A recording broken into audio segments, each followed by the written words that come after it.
Hello, everybody. My name is Love, and I want to tell you a story, specifically about how that name came about. You may notice that this is not my usual location. I'm dog sitting for my parents, and I'm just recording on my phone. I'm gonna try not to edit this. It's gonna be candid. It's gonna be uncut.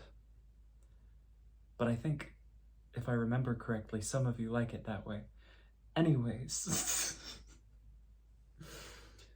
so a lot of you used to know me as Dano or Danny before I transitioned and during, when I didn't really know what name I wanted, but I knew I wanted a feminine one, so I just changed a single letter, and that was that for a while. That transition came about after some very dark periods in my life, which were followed by some very intense periods of self-exploration and discovery. And my name is one of those things. To give you a little more context before I get into the story, I've talked about this on a couple streams before. I've never made a video about it. It's a little hard to talk about, partially because it's confusing, partially because it's just kind of embarrassing, or I'm worried about how it will go. But I was/am, I believe, a plural system. I did a screening for DID. I don't remember the result for that. I don't know if I have an official diagnosable thing, but I'm just gonna share my perspective. For a very long time, I presented myself to the world with my social survival in mind. I'm autistic as shit, okay? And my autism went, oh, people get uncomfortable when I'm myself, so I should create a front that is much more digestible, consumable for the average person. And I operated that way majority of my life. And I started to shove aside or down some of the pieces of myself that were very authentic. They were very me. They were very integral to who I really am. But it didn't seem like those parts of me were wanted. And I think that's how the split happened. A part of me that really just desperately wanted to protect me said, no, you can't be out. I'm gonna take care of it. I'm gonna not be socially ostracized.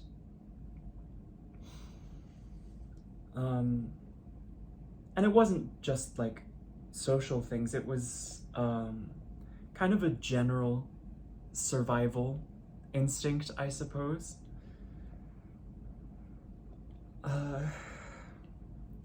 But I operated that way for so long that I lost connection to the rest of me.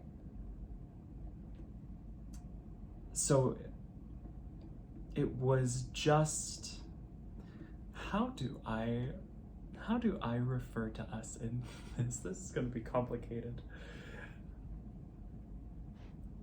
It was just the protector who named herself Gracie. And Gracie went into content creation understanding that the innermost parts of me are essential to success in an entertainment world. I wanted to show my authentic self as much as I could. I felt that was the only thing that I could do in a sea of billions of people. The only thing that makes me unique is what makes me me, you know? And that's great. But the way I went about it, Gracie kind of palpated, listened to the other parts, and kind of took those reactions and synthesized an expression for it. Because my natural way of expressing emotion irked people. It irked my parents really, really bad. I had to put up a charade of what I was feeling rather than just feeling what I'm feeling and acting naturally from that. Like whenever I would get in severe trouble with my parents, they would get super upset because I didn't look upset. I was just staring at them blankly, but I was upset. I was devastated. So I started having to put on a upset face, even though this isn't the natural thing that I would have done.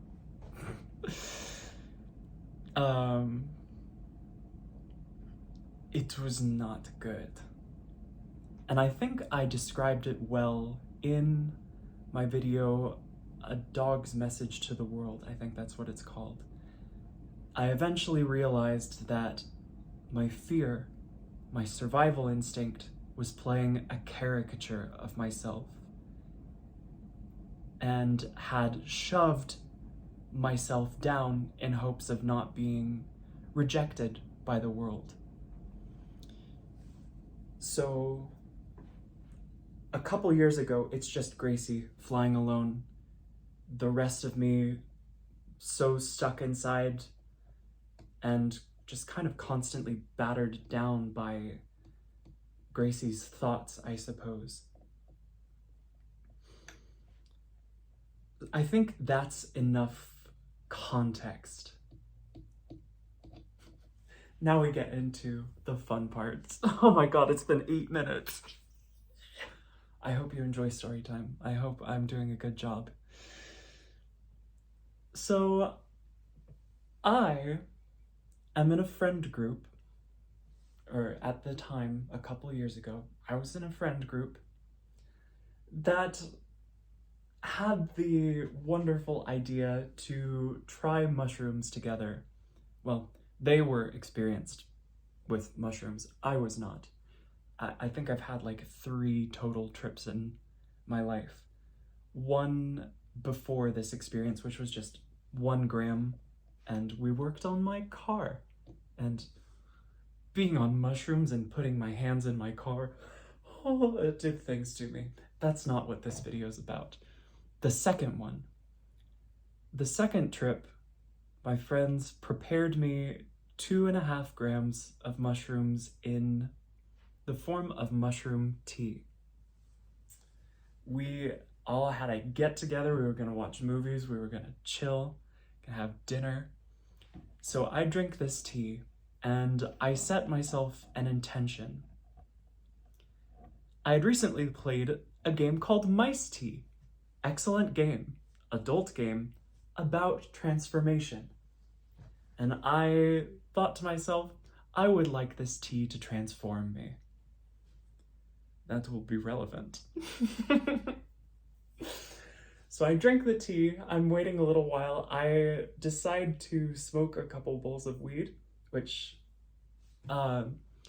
weed and mushrooms mix well, if not a little intensely, but well, they enhance each other.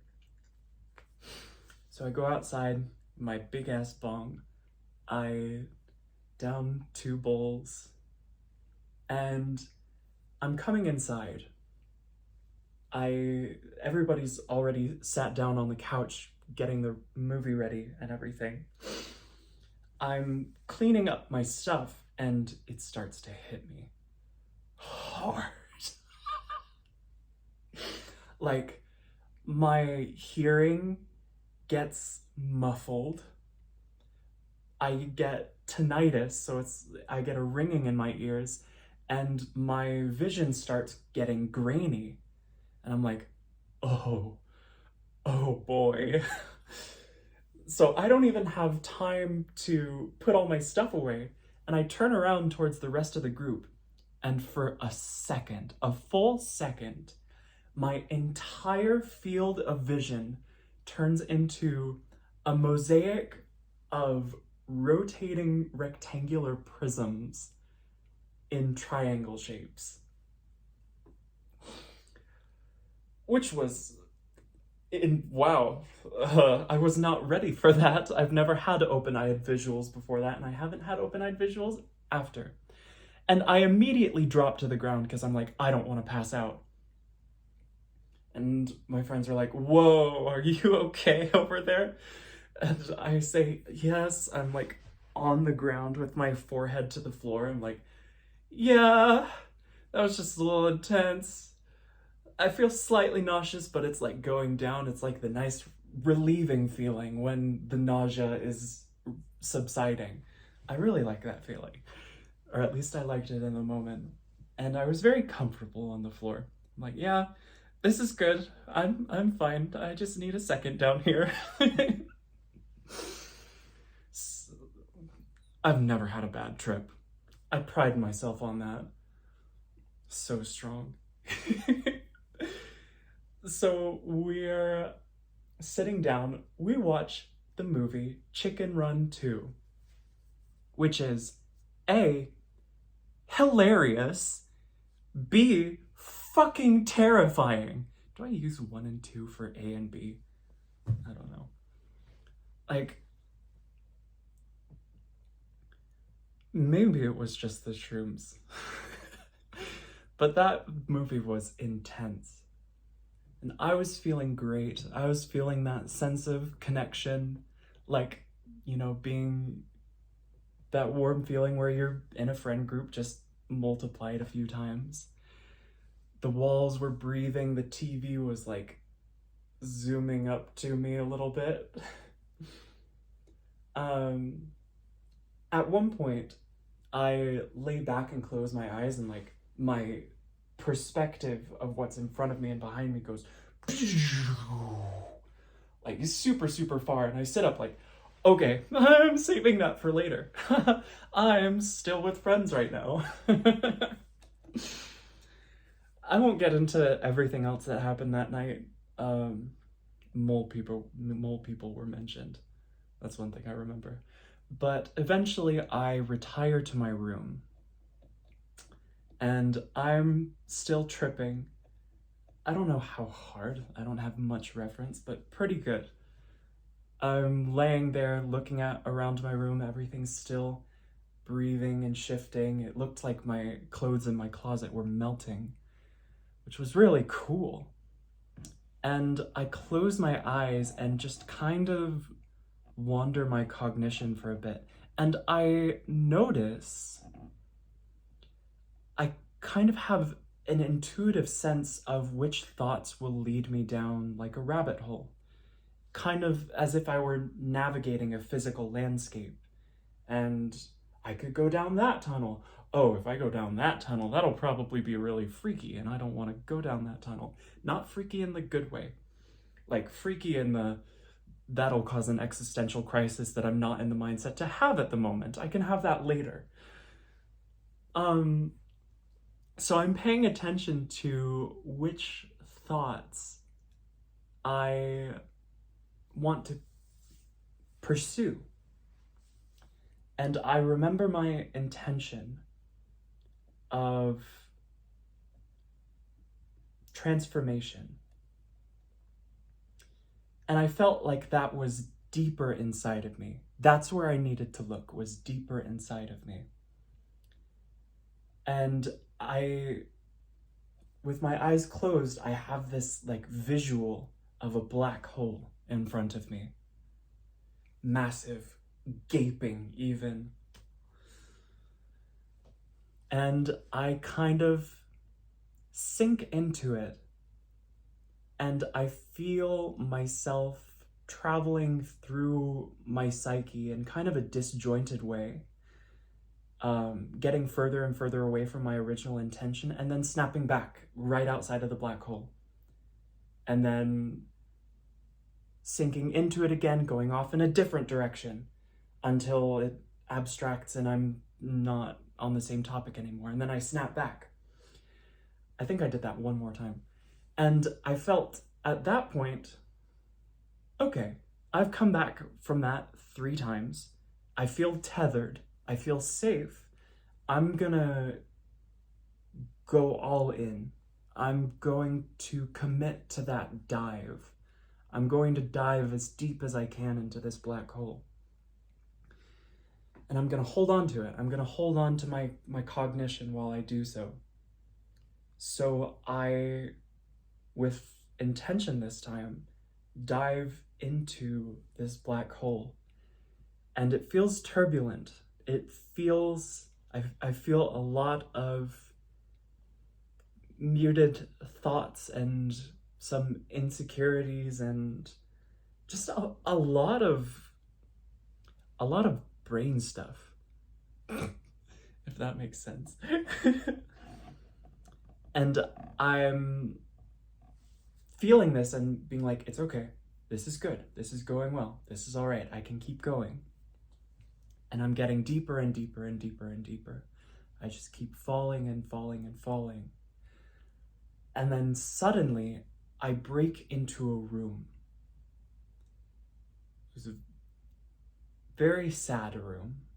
It was like just dark brown clouds in all directions. And I see in the center of this room a figure laying on the ground.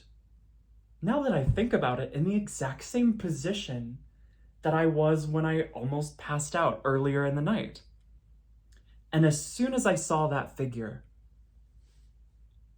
oh, how do I describe this? I switched. Because I recognized with just an absolute certainty, that was me. That was me. And then that me woke up and opened their eyes and realized I haven't felt like this in forever. I'm myself again. If only for a moment. I'm the parts of me that I constrained and forgot about. And I smiled. It felt good to be back. And Gracie, who was the one that dove into the black hole, asked, "What's your name?" We're getting into, how do I refer to this again? I'll just say I said, "My name," and I paused, and this next section happened over the course of like a second. I thought about it. I knew that I really liked virtues as names. Things like faith, hope, grace. I always really wanted one, or wanted a kid and to name a kid one of those names. But the name that stood out on a pedestal, all sparkly and alluring and shiny, was love. And Gracie noticed my leaning towards that name, and at first was like a little apprehensive. Like, that's cringe. And that's like people are gonna go, "Who do you think you are, calling yourself that?" But she caught herself and said, "No, this is something that belongs to you. You should pick this name without regard to how anyone else will perceive it. And so I thought, well, love sounds great. And I think people could use a little more love in their lives. Maybe having to say it out loud, love, when interacting with me, maybe that would help the people I'm around.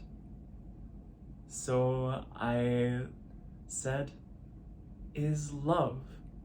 My name is love. And then I guess I switched back to Gracie. It's like who took the front seat. I think that's that's the metaphor or analogy that systems use. And Gracie said, okay, I have to make sure that information survives this trip no matter what.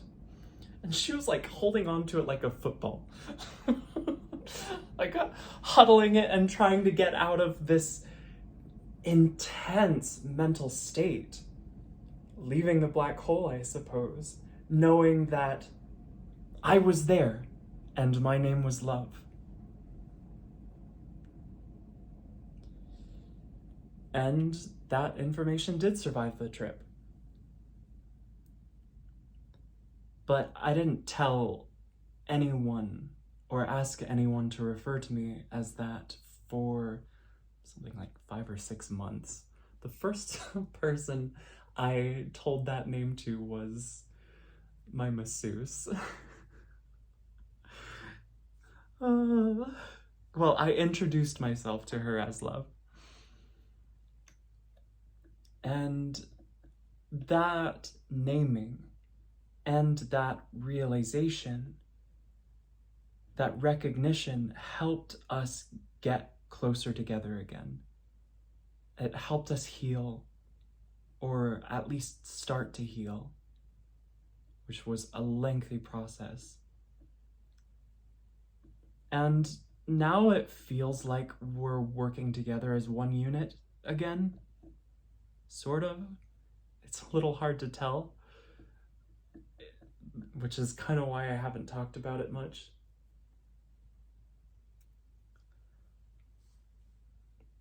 But love is the inner me.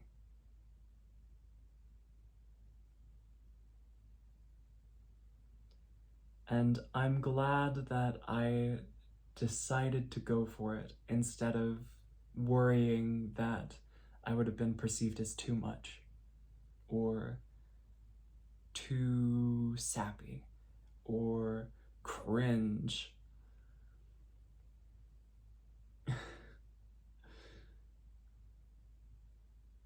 And then eventually I said, hey, I picked my name, guys. My name is love.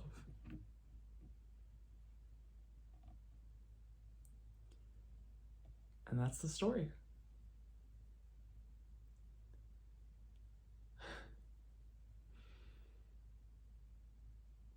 I think it's, in a way, kind of funny. Because another thing people could think is, oh, she takes shrooms once and names herself Love.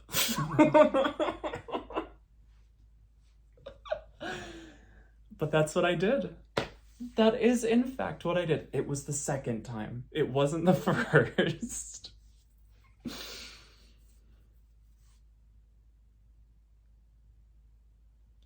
I think I still have some work to do sorting out the system stuff. It's still a little complicated. But thank you for, if you've gotten this far, thank you for listening. Thank you for watching. It means a lot that you are interested in such a story. And I hope that I can inspire at least one of you to look a little deeper inside and see if there are any parts you've left behind.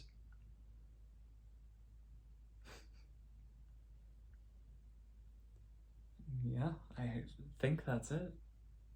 I love you, my beautiful horde. Bye-bye.